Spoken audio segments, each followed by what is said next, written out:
अस्सलाम वालेकुम। ये हम अमान गोल्फ की 4/DD में दाखिल हो रहे हैं।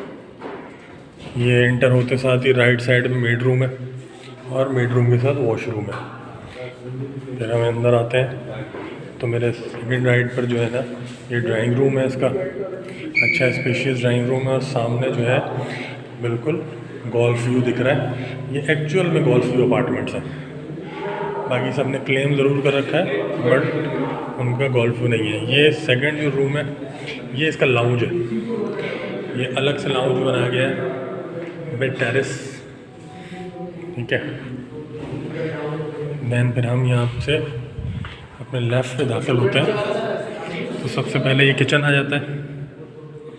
किचन के साथ ये डर्टी किचन है जहाँ पर आप गीज़र वगैरह या वॉशिंग मशीन कुछ भी रख सकते हैं। यहाँ हम अंदर दाखिल होते हैं तो ये जो एरिया स्पेसिफिकली छोड़ा हुआ है ये इसका डाइनिंग एरिया है। यहाँ पर आप डाइनिंग चेयर्स वगैरह रख सकते हैं। अच्छा, यहाँ पर आप इस कंडीशन में जो है ना, इसके चारों बेडरूम बिल्कुल आमने सामने हैं। ये पहले बेडरूम में मैं दाखिल होता हूँ। ये बेडरूम का साइज़ है, अच्छे स्पेशियस साइज़ है इनके।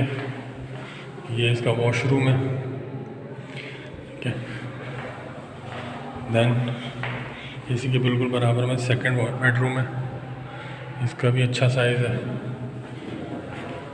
अच्छा, इसको डिज़ाइन इस तरीके से किया गया है कि इनमें चारों तरफ से डक्स वगैरह बनाई हुई हैं, कॉर्नर हैं सारे के सारे, तो बड़ा खुला खुला हवादार किस्म का जो है ना आपको फील देते हैं।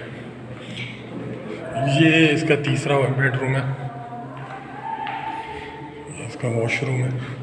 वॉशरूम के साइजेस और रूम के साइजेस तकरीबन ऑलमोस्ट बराबर है। कोई ये इसका चौथा बेडरूम है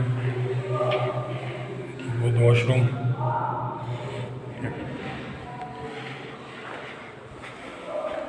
वापस बाहर की तरफ आ रहे हैं तो ये वही डाइनिंग एरिया आ गया और वो सामने किचन और सामने जो है ड्राइंग रूम आ गया।